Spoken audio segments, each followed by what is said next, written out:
Bem-vindos ao meu caótico mundo mágico. Eu sou Renata Vargas e hoje eu tenho um assunto super sério para trazer aqui para vocês.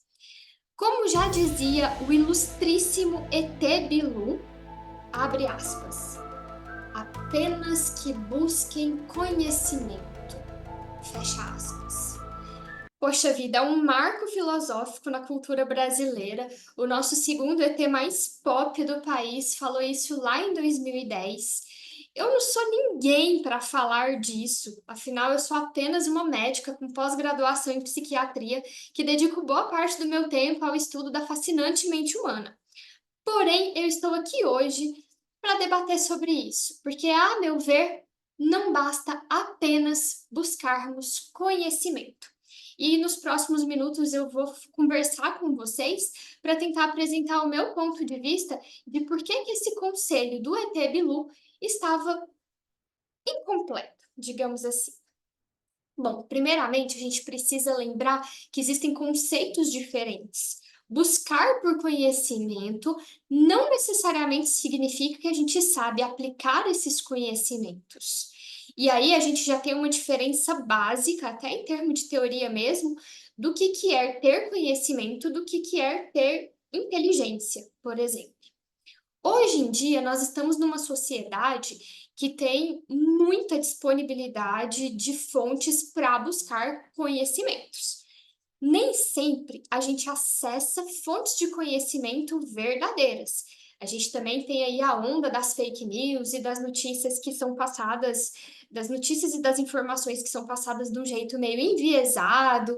Às vezes a gente tem que até esperar 72 horas para saber se alguma coisa é verdade ou não.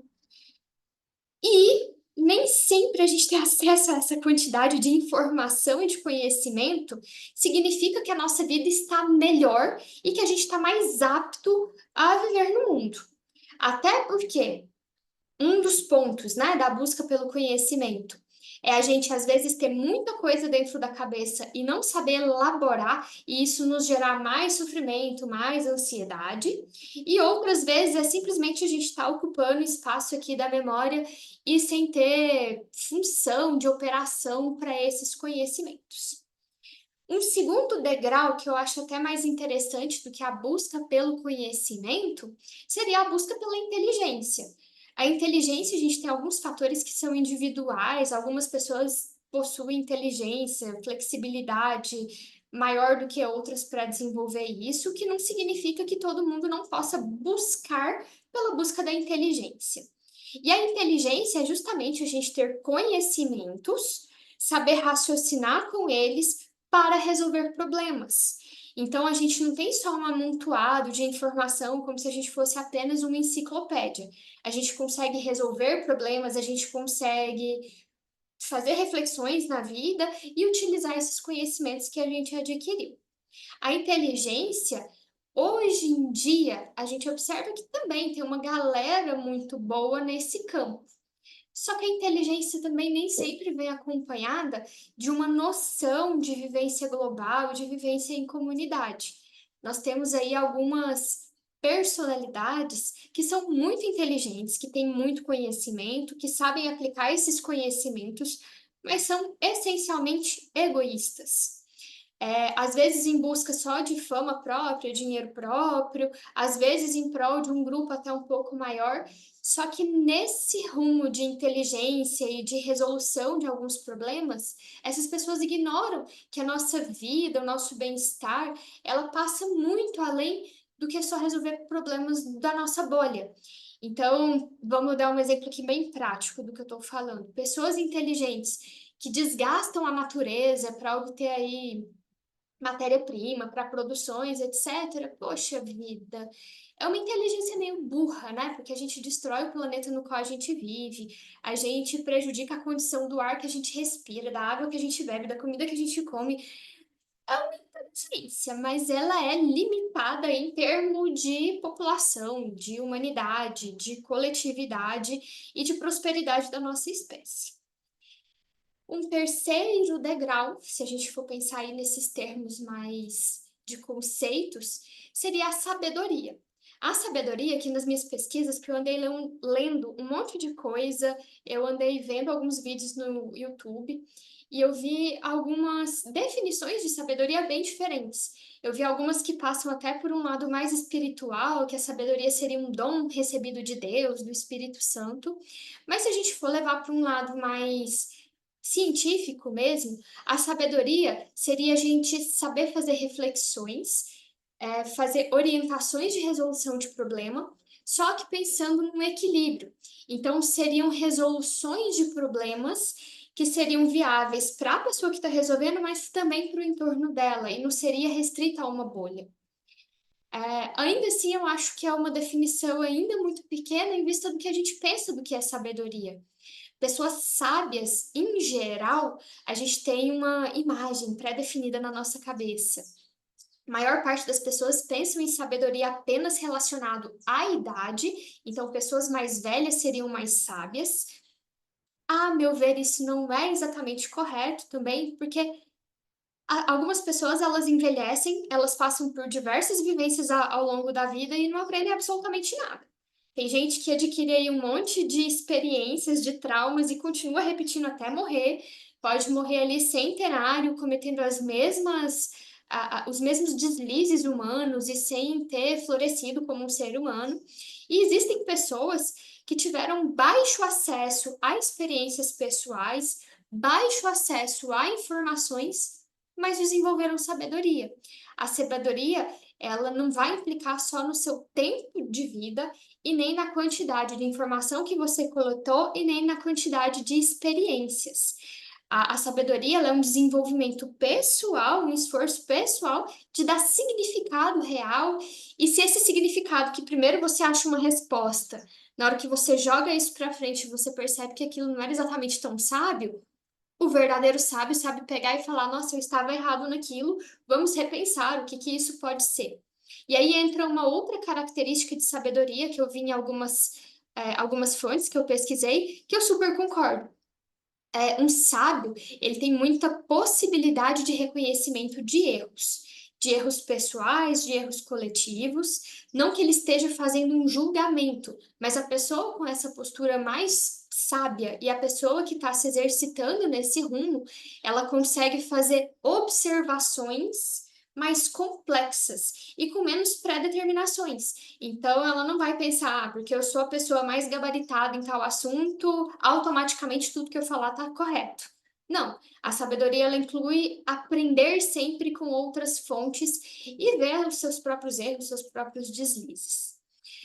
São três conceitos aqui que eu passei de uma forma meio genérica, assim, meio diretona, mas não dá para eu pular qual que é a minha fonte ali de estudo maior da vida, porque eu não trabalho só com conhecimentos externos e etc. Dentro da saúde mental, a gente comenta muito sobre um lance chamado autoconhecimento. Todo mundo aqui já deve ter visto esse termo de autoconhecimento.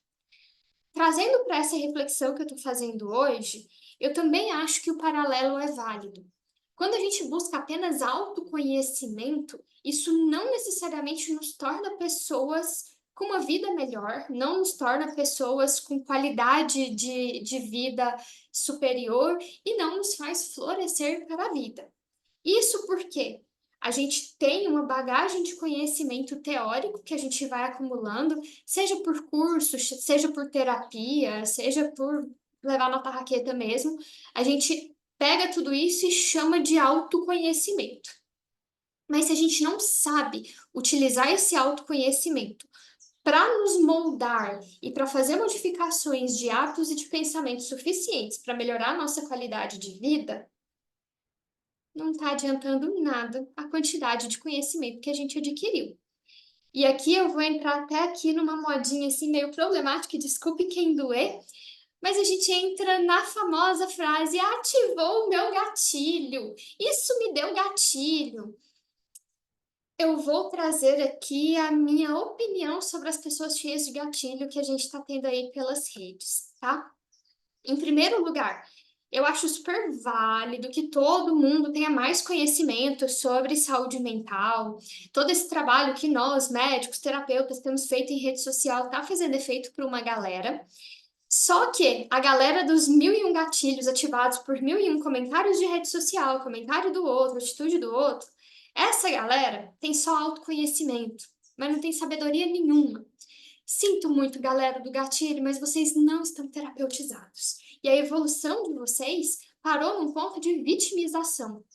Quem se sente engatilhado o tempo todo por tudo que os outros fazem, ou por todas as situações externas, no máximo, tem conhecimento de que existe uma sombra ali.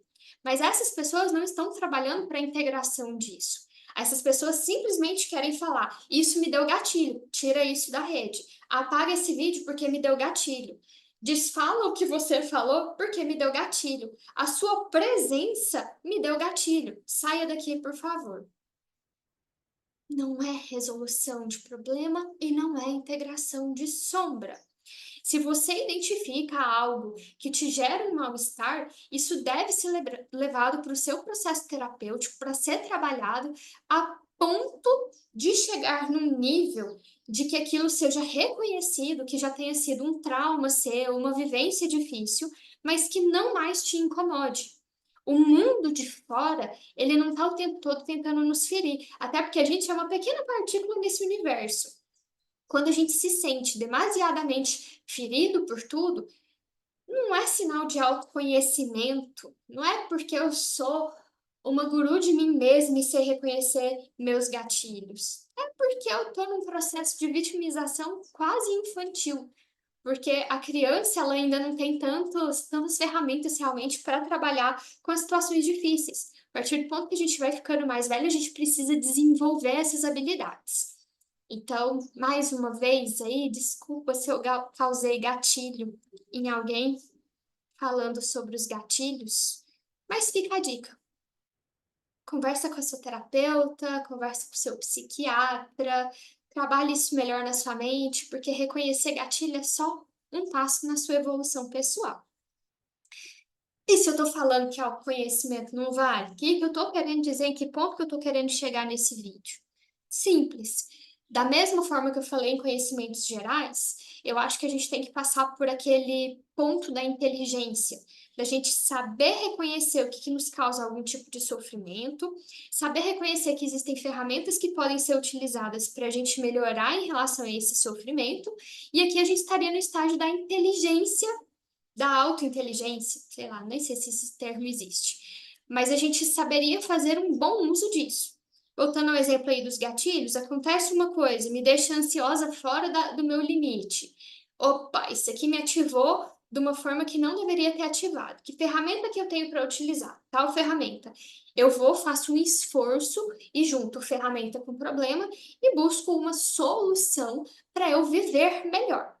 Quem está nesse patamar de inteligência, de autointeligência, de reconhecer as coisas e tentar modificá-las em benefício próprio, já está numa situação de qualidade de vida muito melhor. E eu imagino que ainda exista esse terceiro ponto, que seria a sabedoria, a autossabedoria, o saber definir limites, mas sem se privar demais, o saber identificar o que ainda está causando sofrimento na gente, buscar um método de resolução, a busca por ferramentas diferentes para resolver problemas iguais. Eu acho que nesse ponto a gente teria uma autossabedoria. Em linhas gerais, tentando levar vocês para minha linha de raciocínio, que às vezes eu sei que é bem caótica, desculpa, e eu novamente não fiz o roteiro. Quando a gente chega nesse ponto de autossabedoria, a gente vai ter uma possibilidade de viver muito melhor. Isso não significa que a gente fique isento de problema, isso não significa que o mundo ao nosso redor modifica demais, mas isso significa que as nossas reações modificam bastante e que a nossa contribuição para esse universo enorme também muda. E apesar de sermos todos pequenas partículas, é de pouquinho em pouquinho, tipo efeito borboleta lá do filme, que a gente vai conseguindo fazer uma modificação em termo geral, em termo de coletividade mesmo. Eu particularmente sou uma sonhadora nesse sentido. Então, assim, eu luto aqui o tempo todo, tanto nas minhas consultas, no contato tete a tete ali com os pacientes, quanto nas redes sociais, justamente para isso. para elucidar para mais gente que a gente tem possibilidades que mesmo nesse clima apocalíptico que a gente vive, a gente pode buscar melhorar. A gente pode buscar ter vidas de melhor qualidade, a gente pode buscar ter menos estresse, a gente pode buscar mais significado humano nessa vida enquanto a gente está por aqui. Espero ter sido breve e não ter sido muito confusa. Eu gostaria de saber se quem estiver assistindo por acaso isso aqui concorda com o que eu falei. E mais uma vez também, eu peço desculpa aí, ET Bilu, por ter achado o seu ensinamento incompleto. Talvez seja um viés de tempo, né? Você falou isso em 2010. Eu estava lá no comecinho da minha faculdade, então as coisas podem ter mudado desde então, e vai que o mundo acabou realmente em 2012 e as coisas mudaram. Será que o mundo acabou em 2012? Enfim, temos para outros vídeos. Bom, até a próxima, espero que tenham gostado e quem tiver algum comentário, alguma complementação, deixa lá embaixo em comentário, porque isso aí me ajuda a continuar tirando um tempo da minha vida corrida para fazer esse tipo de vídeo aqui para vocês. Um beijo, até mais!